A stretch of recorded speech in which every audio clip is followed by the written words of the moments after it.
now for the Shop Report with Barbershop Jay.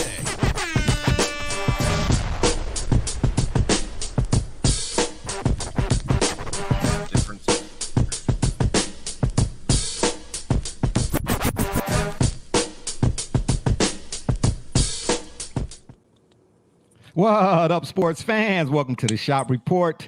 I'm Barbershop Jay. I'll be your host for the day. Here's what's happening. As always, we would like to remind you that the shop, of course, is being brought to you by none other than the fine folks over at Rocket Digital Media. It's the one-stop shop for all your digital marketing needs. You can look them up on Facebook at RDM Detroit. You can slide on over to the website, rocketdigital.net. That's ROCKIT digital.net. And make sure when you're there or while you're there, you tell them the BSJ sent you. Ha ha, yeah. We are back and we are live. I wish y'all would stop making noise in the background, but anywho, and I'm bouncing around. I can see this on the screen, if you know what I mean. Yeah, you thought I was going to say the line, and I'm not going to do it this time. Yeah. Joining us on the P program today is none other than my cat from Sheboygan, Wisconsin. You thought I was going to? Yeah, I'm just, that guy, sorry, in a.k.a. Rucker Park, not today, baby. Look, watch him miss the, okay, he made the dunk this time. And then he's going to stand there and not guard nobody. Wow. I thought y'all wanted to see it again. Yay. All right, we'll give you a round of applause. Absolutely not. And on the other side of the lecture, we got my man, Brother Rich. You wasn't going to say your lines? This is what I'm talking about. No, I'm not saying any lines today. You're not saying, any. I'm on strike. Okay. I'm protesting the Dallas Cowboys still being America's team. I'm protesting the Dallas Cowboys still being America's team. False. And on the other side of the ledger, we got my man from up north, Joey James, a.k.a. Urban Meyer, the Ohio. Oh, sorry. Am I reading the lines backwards? Let me see. Okay. It's the wrong sheet of paper. Joey James, a.k.a. Double J. Tell the people. You want your intro? Yeah, okay. Tell the people what you say. Absolutely not. Yeah, okay. Is everybody good? We ready to go here? We're ready to go, sir. Oh, yeah. Okay, absolutely. How was Miami? Excuse me. Don't tell the people. Oh, this is how Miami is always. You know how we get down at the Clevelander, baby. Absolutely not. All right, let's get into some of these TSR topics so we can let the folks get back to watching Major League Baseball, whatever it is they was doing this evening. First item up for bid, going back a ways, and I mean maybe a few weeks, maybe a month or two, no, I don't know. Luka Doncic said winning a gold medal for his country, Slovenia, would be more rewarding than winning an NBA championship. Brother Rich, should he be lambasted or lauded for his comments? Lauded. Oh, really? Absolutely. Yeah. It's only an American point of view that believes the NBA winning an NBA title is more important than winning a national title. Because this is why soccer. So there's a distinction. Absolutely. With playing for your national, you're one of the top players playing. You're playing for your country. You are one of the 12 players selected to represent your country. Not just for your city. You're not just playing for your club. This is not your AAU partners you grew up with. You are the 12 best players, and you are representing your talent against all the best players from around the world. Guess what America is finding out right now? That is no longer as easy. It's not a cakewalk anymore to just say we got the best players in America and we're going to beat everybody, because now the reality is those players, they have as much national pride, and that's why a team like Nigeria can compete and all these things. One of the most fascinating soccer tournaments we've just seen, just not to segue to soccer, Double J, we just saw the Euro with the finals coming down to Italy and England. And England, and the fact that those two countries, what happened and what was going on in those countries, those players were representing those nations, and those nations were involved in that. He knows that if he's representing his country, it's not just some people in Dallas rooting for him. It's his whole nation. It's perhaps a whole continent of people rooting for him. Just want to say that. Dallas, I don't know how Dallas came out. I don't either. Okay. I don't either. I rock with the Hurricanes. Double J, before we get to you, I wanted to add a fish back off what Mr. Richard Feinbaum just said. and say that, it's a lot of chatter going on around in social media. The fact that, I think the USA just won the last game or something or another, so the chatter done quieted down to some degree. But when they lost those first two games, it was this, they didn't have this guy, and if they would have had that guy, I said, listen, I told the guy, what you think? I said, the world done caught up. And what stood out to me in the Nigeria game, because I did see a nice portion of it, the FIBA reps, they don't care about America. Fact. the FIBA reps are saying, listen, hey, look, dinner is 8 o'clock. They don't work for David here. Stern and exactly. the NBA. They're not on that payroll. They don't have to do what they say. Yeah, exactly. And FIBA reps said, hey, man, dinner is at 7 o'clock over here. Y'all better hurry and get this thing over. We're not calling touch fouls over here. Where they do that at? Okay, there's no ballerina episode here. Double J, Luka, he says that winning a gold medal for his country, of course, would be more rewarding than winning an NBA championship. Your thoughts? I'm going to agree here. I mean, as you just pointed out, I was on this very platform less than a year ago saying that the world was eventually going to catch up unless significant changes came at the AAU level. However, relating it again back to the question itself, these titles and championships do declare themselves as world champions, but in the eyes of the world, they are not.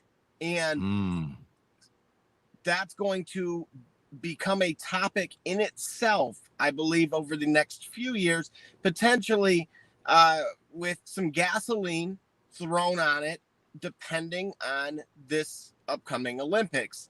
As Bro Rich pointed out, with some of those exhibitions and how they ultimately the results went.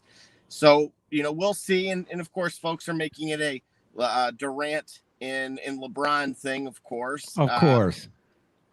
I'm really getting, I mean, I had my fair share of say over the years about that, but that's really becoming cliche. It's such a tired thing. And this is what the part I don't like about social media. You all know, I want to come away with having gained something if we're going to be in debate or conversation. It's the same stuff over and over again. Whatever happened to authenticity and originality?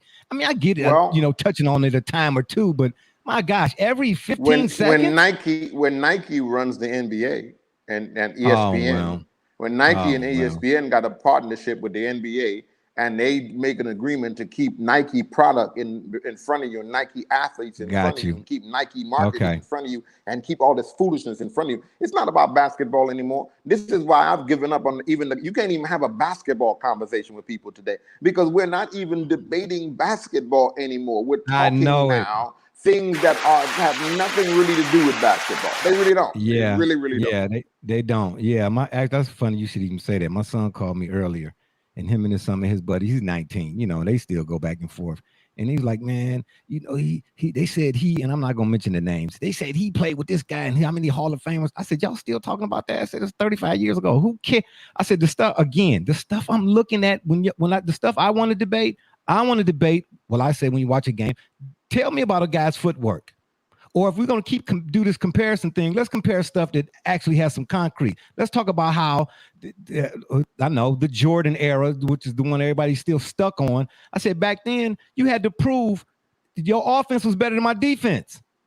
Do these teams do that now? But Jay, that's what I'm saying. They don't do that now. All basketball has always been. Listen, Jay, I'll contend with you. We can take this up at another time. I will contend with anyone that basketball fundamentally is not a team sport. We can debate that another time. It is not a team sport. That's why people confuse the LeBrons and the Kobes and the Jordans. They don't understand. Basketball is not a team sport. When Dr. Naismith designed the game, passing was not in the game. It was dribbling, how many steps you could take, and putting the ball in the peach basket. They developed teams for people who couldn't do certain elements of different things, and it became what we call. But the fundamental idea is, when I think about basketball, if I say, "Look, hey Jay, let's go play some basketball," I don't care how many assists. We're not going to count your assists. We're not going to count my rebounds. Right, This is what we're going to count. How many times I put the ball in the basket, how many ways I can put the ball in the basket, and how can I stop? Oh, wow. He was making a great point, and he got stuck. Hey, we're going to need to fix your computer over there, buddy. Up, he's coming back. Up, I don't know what's going on there. We got to pass it to Double J. Did it go up? Okay, no, you back now. Yeah, okay, you back. Yeah, but that's the game. That's the game, Jay. That's the game. Yeah, which we are constantly being reminded that the storylines nowadays create the game, whereas the game used to create the storyline. It keeps popping up. People say, why you keep talking about that? Well, stop showing it to me. Stop giving me a reason to talk about it, and I won't talk about it. Anywho, Double J, we coming back to you for this next one. Do the Harlem Globetrotters have a case for being an NBA franchise? Well, you know what? Wait a minute. Okay, here's the thing. As from a brand standpoint, I would argue that they have a larger fan base than potentially 3/4 of the current NBA team. Absolute facts. A matter of fact, you say larger fan, but not I'm thinking about it. So from a world standpoint, they're more recognized from a world standpoint. If you want to talk about America's team, right? Yeah. Than any other team. You know what I'm saying? Yeah. Oh, and by the way, we'll throw a LeVar Ball in there. Never lost. Well, yeah, got to give LB his. Not that LB for all you folks out there who want to pick up the ball, fumble it, and run with it, like Leonard Marshall. You're running the wrong way. Anywho, I just wanted to point out, and the reason why I asked that, Brother Rich, of course, we'll give you a chance to answer. I wish you'd take that Dodger hat off. Mookie Betts is my boy, though, by the way, but that's a story for another day. Thing. I thought you were paying attention. Yeah. Pay attention to that team out west. They're doing something, okay? Yeah, I was hearing the Padres. So the Padres. The Padres are. But we got something for them. We got something for them. They don't have a 10-game winning streak, sir. To their credit. Right, hold on. Just keep holding on. Mookie don't play for them. He play up the street. Okay. Just remember that. Okay. Even without Trevor Bauer, what kind of team is that can just say, Bauer, you have a seat. We don't even need you right now. Have a seat. You'll disrupt what we got going on right here. Please, man, y'all got a bubble championship. I'm asking you. Okay. I'm just saying, y'all got a bubble championship. Yeah, well, Kershaw. I'm not doubting that. I wouldn't deny that. Oh yeah, I wouldn't deny that. Anything last year has suspect. I'm talking about the Dodgers. But we still did win it, though. We do have it, though. Oh yeah, we do have it. Got you. Oh, okay. The reason why I asked if the Globetrotters have a case with being an NBA franchise, without the Globetrotters, would we have behind the back, inside out type dribbles, the no look pass, the dunk, the fast break, half court jump shots? If not for the Trotters, Brother Rich. Well, Double J said it. Go ahead, Double J. No, Double J. Go ahead. Go ahead. What do you say? Just quickly, when we talked about fundamentals and we talked about the origins of the game itself, we brought up street ball, and we talked about Rucker Park, and countless others globally. That's a testament of that particular franchise. Absolutely. I'm with you on that, man. You all are getting the wrong button. So just for good measure, I gotta throw that in there. Now everything is balanced out. But yeah, Brother Rich. Do they have a case? The absolutely. What made basketball a global game?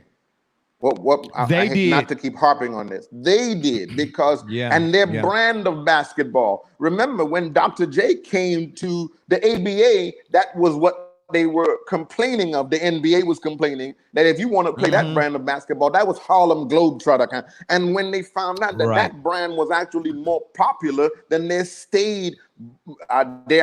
white brand of basketball, that's the reality that they brought in Dr. J from that league to spice up that league. Dr. J, they say, saved the NBA. Let's be honest about that. It's Michael Jordan, Larry Bird, who, let's be honest, they said played like a black player. Let's be honest. Yes. He played with a different flair. He didn't play that basic brand of basketball. And certainly we can't deny that the NBA in its modern form would not exist today without the iconic figure that represents the NBA, Michael Jordan. So it's that brand of basketball that you're talking about, that they all grew up with, being able to do high wire acts and jump and dunk and move the ball behind your back. That's Jordan brand of basketball that we celebrate today, that we now Kobe and all the others have come on to emulate and take into another level. So absolutely, the Harlem Globetrotters will have absolutely. Yeah, I think so too. I think it would be a nice, they'll beat a lot of teams. Playing. Yeah. They'll beat the Cavs right now.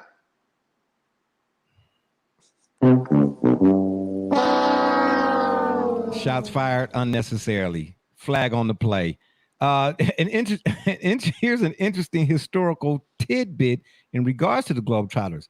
You know, the 1948 contest between them and the Lakers. Now, the Lakers were the standard back then, as far as the NBA is concerned, with Mike and so on and so forth. As the Globetrotters, they play around too much. They couldn't beat an NBA team. Excuse me, a real NBA team. Double J, where'd you go? All right, I'm sure he'll come back to us here in a second. They can't beat a real NBA team. And oh my gosh, he's eating something there. They can't beat a real NBA team, and they play around too much and so on and so forth. Well, that particular contest, which the Globetrotters did win, mind you, took place 2 years before the NBA, before desegregation. So the Globetrotters were already, they were well on their way. I mean, I'm with you. I think they definitely deserve an NBA franchise. I'd like to see it, and I'm tired of them playing the Generals too. That's old. They've been playing the Washington Generals all my life. Maybe they can send them to Seattle.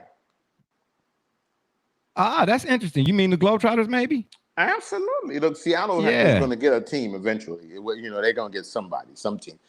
Everybody's speculating it might be the Pelicans when Zion finally proves to them that they'll never keep a star, except at gunpoint.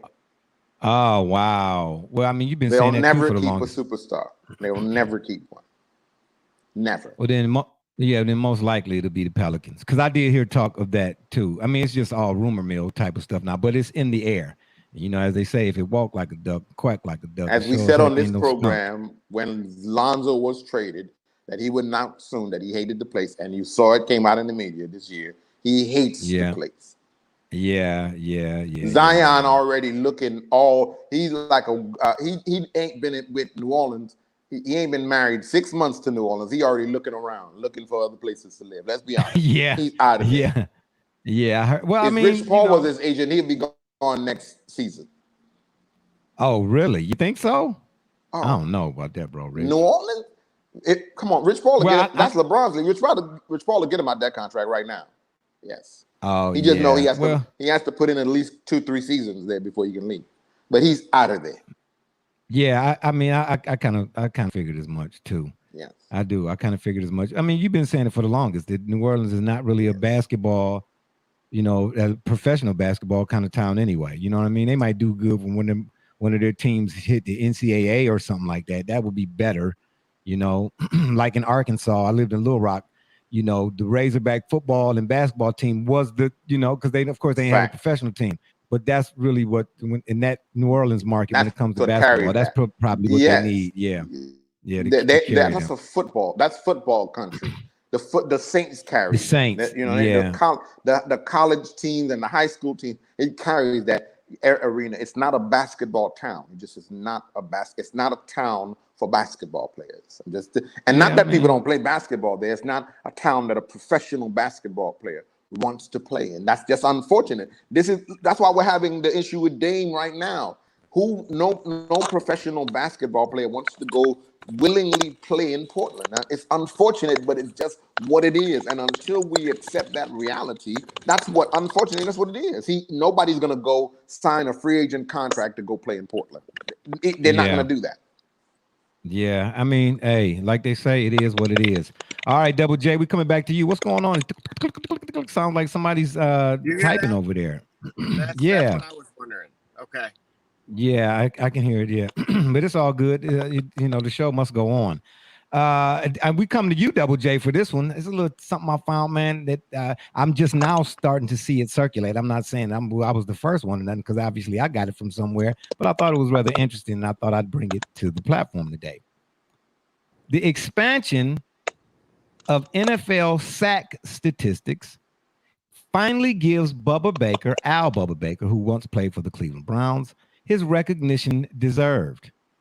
Check this out. While pre-1982 sack numbers remain unofficial for league history purposes, the 23 sacks by Al Baker, or Bubba, during his rookie season with the Lions would be the most in a single season in league history. And just for added measure, Strahan's 22 and a half in 2001 is, of course, the official single season benchmark. What do you say about Al Bubba Baker? And he used to have a restaurant here off 83 and Avon. Bubba's Q. Brother Rich, look at him smiling over there. Yeah, he got him a couple Polish boys, baby. Yeah, you know about that, boy. Hey, let me tell you something. I done been to a lot of restaurants throughout the United States of whatever, Comerica, or whatever you're calling it now. And I'm here to tell you, don't nobody do them Polish boys like they do it here in Sealand, baby. But anyway, okay. Yeah. I mean, come on, man. You used to have a cute spot. But Double J, I mean, are you impressed by this? You know, because unofficially, but actually officially, Al Bubba Baker's the single season sack leader. You have to be impressed, and that's the thing. Official, unofficial, you know. The fact of the matter is, the league itself at that point in time was not, scrubs or in black and white television. Come on, in many respects, it was an unnecessary slight on his remarkable achievement. And so, again, better late than never. But we've seen this time and time again with the NFL. Specifically that league, to doing the right thing. So, but nevertheless, again, I'm definitely thrilled that the credit is being given because it is very much deserved. Yeah, and Brother Rich, before we come to you and for your answer, excuse me, but believe, that's all, folks. Wow. He gave himself the button. That's crazy. Yeah. Oh, wow. No, that was for you. I'll just disguise it as for me. But I say the same thing. Back from vacation. Yes. Yeah. Yes, that's right. Happy birthday to me. Yeah, happy birthday. Yeah. You say it so. You say it so convincingly. I say the same thing to those people who discuss championships. You know, they want to start in the NFL anyway. They want to start at the Super Bowl era. You recognize Lombardi. Lombardi's name is on the Super Bowl trophy, but you don't recognize the championships he won before you started calling it the Super Bowl. I don't get it. So because you changed the name, now the ones that came before, I thought a championship was a championship. Am I wrong? You know what I'm saying? Hey, show some love to Otto Graham, Paul Brown, and the Cleveland Browns with Jim Brown in them. Thank you. You know what I'm saying? Back in them days when Otto was setting passing records and all that, when they in that time in the NFL, they weren't really passing the ball. And do I really need to go down that road? You know what I mean? So yeah, I say that to them same people. How you gonna unofficially but officially recognize but unrecognized, or like Major League Baseball did with the steroid era? You know, once they found out they was gonna start penalizing folks, they went retroactive. How you gonna go back? But you just put the rule in today. Yeah. Anyway, let's move on. No, excuse me. I'm sorry, Brother Rich. Let's come to you.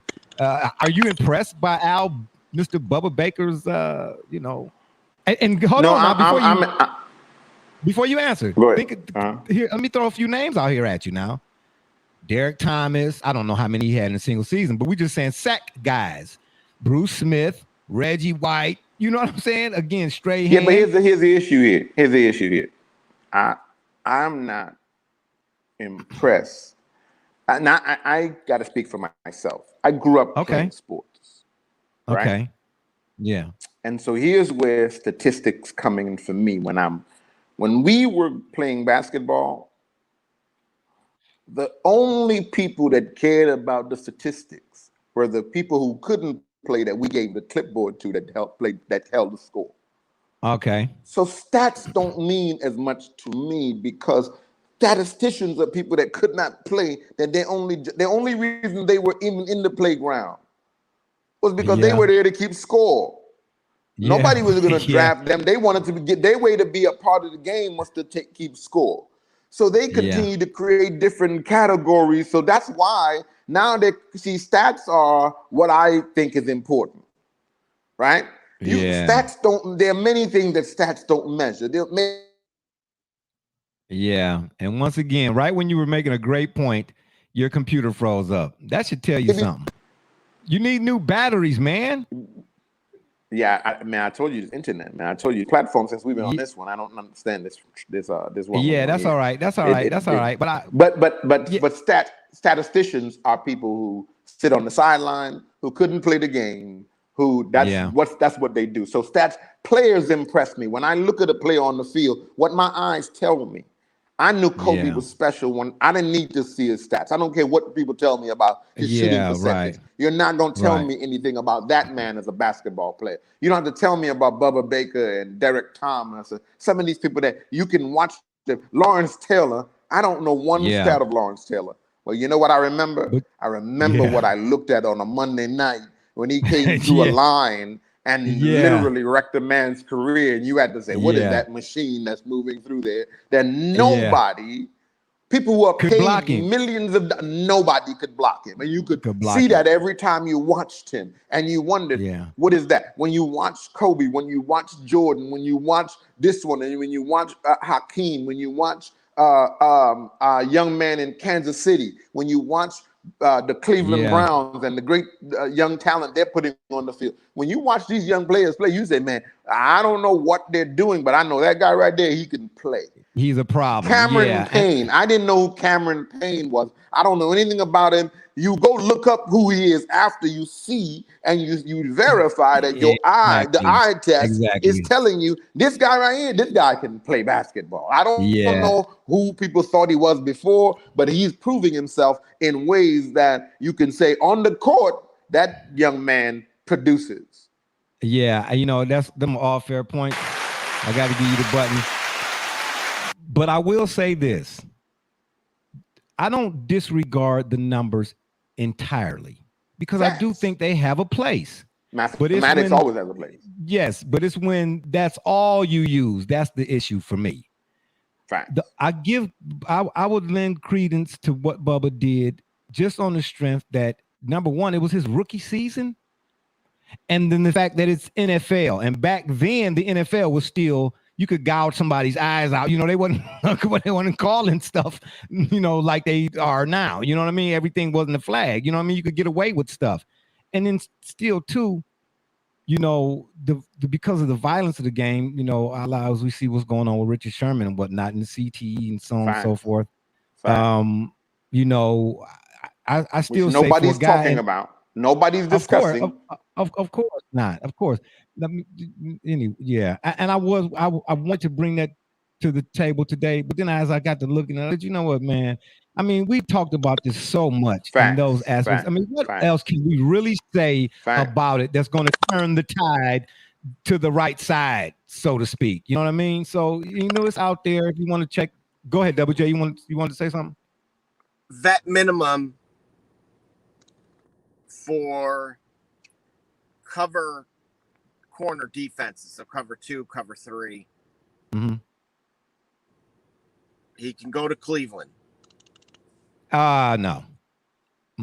We good. But I like Richard. Have been yes before the incident. That's what I want to ask. I want to see how much that's changed versus what I don't know. No, absolutely not. We got enough trouble in that locker room. We got too many.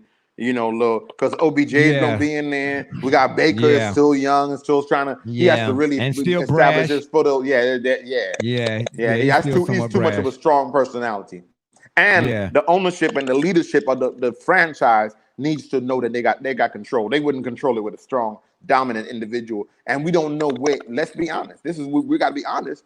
This young man is exhibiting signs that CTE is upon him. So what will it be his state of mind in the locker room? We got to be real about that. No, I wouldn't do that if I was us. Yeah. And I love and respect Richard Sherman. I do too. I like Richard Sherman, but I think the Browns have been attached to what's the corner from Miami, Xavier Howard or something like that is his name, and the guy was pretty good last year. You know what I mean? Said from my understanding, he's sort of disgruntled or whatever's going on in Miami, and I keep hearing the Browns in his name. You know, they're synonymous, if you would. So, and I think he would be a better option anyway. You know, over Sherman or whatnot. But who's to say? I don't know. I think the Browns are pretty much set though. Depth, all of that kind of stuff. I don't think they want to, you know, and in the Cleveland media here, you know, anyway, we won't get all off into that. But yeah, I mean, I just thought it was an interesting thing, you know, to bring up or whatever it is, because I did not know that, you know, and it's this official thing. Just go back as far as you can, because if that's the case, I'm not wondering what a guy like Deacon Jones, what he did in a single season when he played with the Fearsome Force and with the Rams or whatnot. Because Deacon Jones was one of the first guys that I heard being recognized as a guy who was a problem when it comes to sacks and the head slap and how he was, you know, and all of that kind of stuff. So, but Jay, we don't have to stop there. Let's talk about stats. How are stats relevant today when we know that they're talking about right down the road? They're talking about a young player.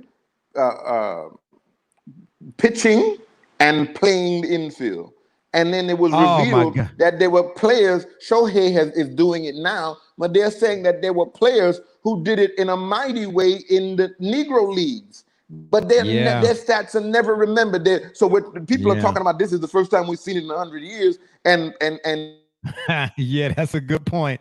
Yeah, that's it. Every time you make a good point, man, I need you to start making bad points. You know what I'm saying? Your computer starts to freeze up a little bit there. Yeah. Why don't you just say something about the Dallas Cowboys or something? That's interesting. Anytime you talk about the Dallas Cowboys, you know what I'm saying? It don't. How come it don't freeze up then? You must have done that. You must have done that. You paid the cable company good for that. You and Jerry. Huh? I can't be the multinational corporation like you and Jerry. Really? And I'm being charged a processing fee. I don't have that kind of money. You talk about, you know what I'm saying? But speaking of Baker Mayfield, the Big 12, get this, said they're cracking down on the horns down gesture. If you do a horns down gesture to a Texas player as an opponent, that's probably going to be a foul. Big 12 coordinator of officials, Greg Burks, said. Here's the killer part. However, if a player turned toward the crowd and threw the sign, it probably won't be a foul. Huh? Double J. What? Yeah. It sounds like an oxymoron. Exactly. Yeah, I don't have words to describe it either. It's just you can't.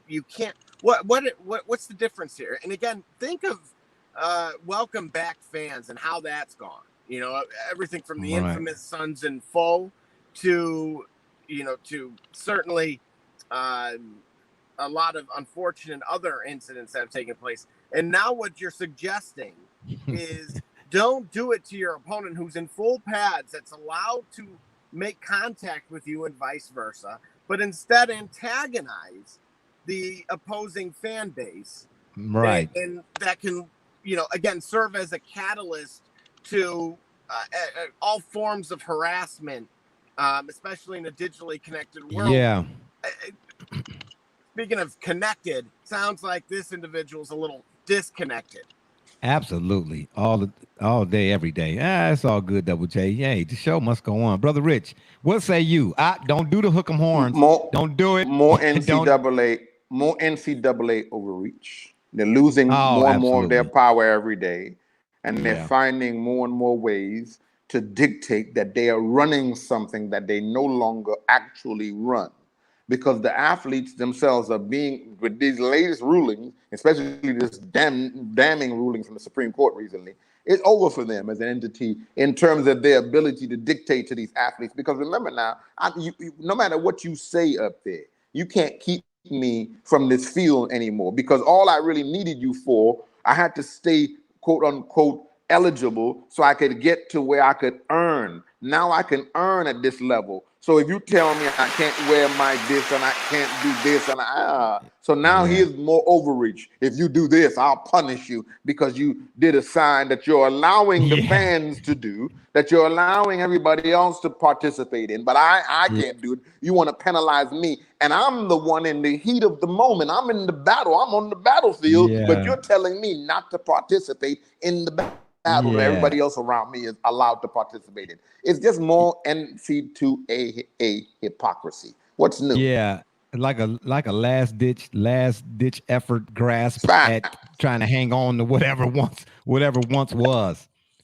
Just quickly, I want to point out to Brother Rich's point that the NC2A makes $18 billion annually. And I have a breakdown as to how they generate the revenue.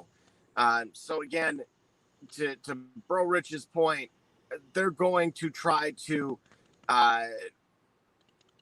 put their foot down in ways that they see fit.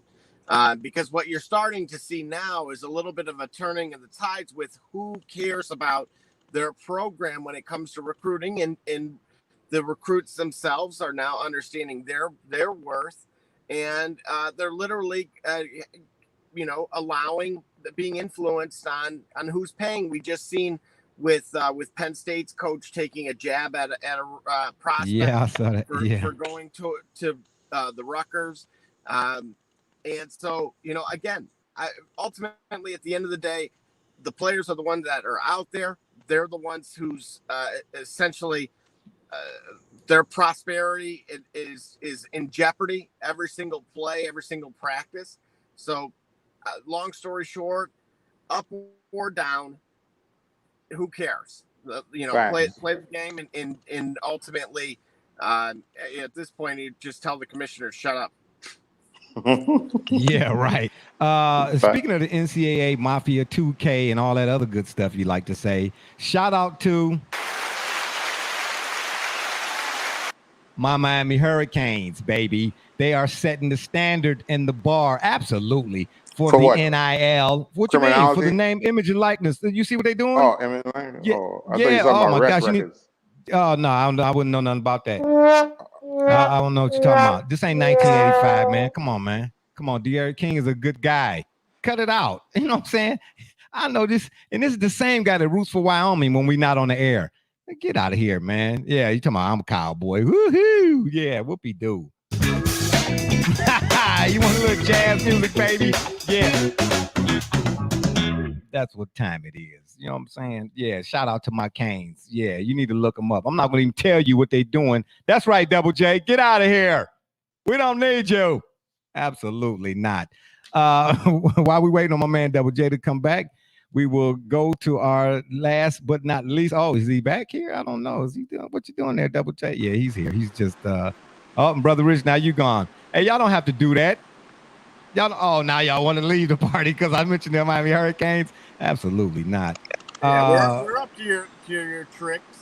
Oh, you're up to shenanigans? Okay, got you. Well, anyway, I'm not going to keep you all today. I know some people got to count the hairs on the dog, and other people got to take swims in Lake Michigan. But has Stephen A. Smith, and believe me when I tell you, I do not watch First Take, Last Take, Cold Pizza, Hot Pockets. I don't watch none of that stuff anymore. I just don't. But I'm wondering, has he completely lost his mind? First, he goes on record as saying he's making his bosses more money as a priority of his, or something to that effect. Then, as Brother Rich alluded to a few minutes ago here, he blasts Shohei. Am I pronouncing that right? That's right. I notice when you speak truth on this platform, you get kicked out. But go ahead. Okay, yeah, got you. He blasts Shohei Ohtani for being the face of Major League Baseball because he was in need of an interpreter. Here, let me say right quick. Baseball has got too many problems as it is. Got enough problems as it is. Just give like boxing. It's been giving itself a black eye for how long now? They got too many dumpster fires going. Here's the one thing that could maybe put one of them fires out, and then Brother Rich, your boy, the guy you used to sit with and coach in the green room. Yes, your boy. Yes, Stephen A. Smith. You know what I'm saying? It's your boy. Hey, I'm not gonna tell the people everything. I just know I got video, I got evidence. Okay, you know what I'm saying? I seen you schooling him. Like, come on, son, you can't be doing. We from the Bronx, baby. You know all that talk. I get all of that. So, but it seemed like ever since you moved out to L.A., he been beside himself. Like, you know what I'm saying? You got to come on back on the East Coast, man, and get your boy together. He done lost his mind, man. Why is he? And he now, and I'd be remiss to not mention here that he has since apologized for his comments in regards to Mr. Ohtani. But when I read his statement and what he said, I'm still trying to figure out what does him having an interpreter got to do with him being the face of baseball, and why should that be a deal, Brother Rich? Why should that be a big deal? You know the funny thing about that, what you're talking about? I didn't even know Shohei Ohtani couldn't speak English until this controversy came up. Because all I knew about Shohei Ohtani was he was a fantastic baseball player. Secondly, I paid attention to the fact that he plays right down the street from us, and I was talking to some friends about going to see a game because he's so. I'm sorry, you were saying? Because the young man is such a phenomenal as a baseball player that you want to find out, hey, what's up with this dude, man? Where he at? And then people are, oh, man, he does this and he does that. I didn't know he couldn't speak English until this young man, this brother came out and said what he said. Because who cares that he can't speak English? That's my point. And you know what's silly about that? The silliest part about that? Most of the Dominican players can't speak English either. And that's so racist and silly and childlike of him to be on an international network that is broadcast all over the world to denigrate a Japanese baseball player who, coming from a country where baseball is an honored sport, a revered sport. People are baseball fanatics in Japan. You're trying to turn off all of Asia. ESPN already has problem in that market. It is no wonder that his bosses called him and he had to apologize immediately. And no one is surprised. In the World Classic, don't the Asian teams play in the World Classic with the Cuban and the got you. Oh, the Little League World Series mind you, where's the Olympics going on right now? Where is ESPN about to go cover the Olympics right now? So in other words, while folks want to talk about Kwame being a bust, I think Kwame should be applauded. Absolutely. And lauded for what he's been saying about some folks being tokens and so on and so forth. I got you. Double J, what say you about Mr. Stephen A. Smith's comments about Ohtani interpreter and something else that was bass-ackward? Well, the unfortunate side is that, that clip will get shared and he'll accomplish that first part he set out to do that you pointed out, that he's going to make his bosses more money with ad revenue.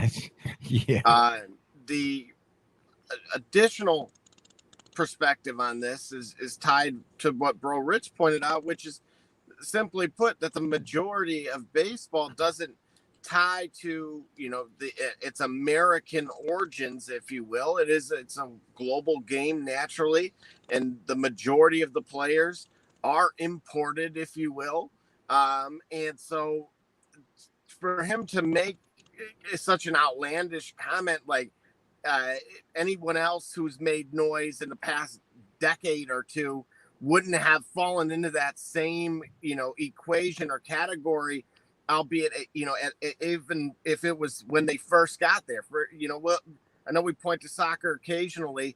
When Cristiano Ronaldo was in Manchester, he couldn't speak English at all. Now, if you go and listen to anything, he's as casual and fluent as you and I are. So, and I think ultimately he set out what he wanted to accomplish at being Stephen A. with making his bosses revenue, but by way of putting his foot in his mouth. Yeah, I couldn't have said that better myself. I'll give you the button for that. Both of you all outdid yourself today towards the end here. I appreciate that. But let the folks out there know that button was given begrudgingly. I will say, yes, it was. Actually, just for good measure. All right. You know how it goes down here at the shop, baby. But at the end of the day, I wanted to point out one other thing about ESPN. Just like the NCAA, I think their days are somewhat numbered too, because the ESPN, I just found out that they're pulling away from the radio aspect. Yep. WFAN, the Fan in New York, you know, they didn't, if I'm not mistaken, if I've read that correctly, they didn't kind of cut ties with the whatever show Mike Francesco, whatever was on Once Upon a Time or whatever. Then he came back and then he left. I don't know the whole story behind all that. But anyway, ESPN is done. Brother Rich, I told you a long time ago, if you remember, we were in the shop. I said, well, the bad thing about sports, I didn't know, I'm not saying I was no soothsayer or nothing like that, but 24-hour programming, and there's not enough program-worthy material. Fact. So they have to fill in with filler, and it's almost like putting Bondo on body work. You know what I'm saying? Yeah, you're patching it up here.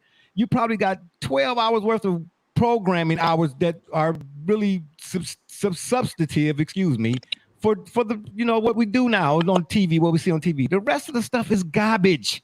But you know it's what? Garbage. You know what? ESPN would have succeeded if they stuck with their original idea. Yes. The reason they were supposed to be 24 hours was because they were supposed to be showing sports from all around the world. You weren't just supposed to be seeing American. You were supposed to be seeing. So overnight, you could watch cricket, you could watch soccer from other, you could watch this. But they moved away from that and became this thing that they are today, which is based on advertising, based on this revenue that they're dependent on, that drives eyeballs, based on creating this nonsense where you told us, you've said it in so many times, the story is creating the headline now and the game, and it's not the play, it's not the athletes themselves and what they're doing. They're creating these narratives and asking them to fill in the blanks. Absolutely correct. And another reason why there's no such thing as comparisons, to tell you the truth. They're fun to talk about, I guess, conversation starters, but they're not concrete. They don't carry no weight. They really don't, because the storylines are creating the game, whereas the era I grew up in, the game created the storyline. Right. You didn't need all the bells and whistles. Like I said before, if it's real, why the need for all the theatrics? Fact. You know what I'm saying? If it's real, you know what I mean? At the end of the day, hey, like my man KRS-One would say, you know, some people volume is everything.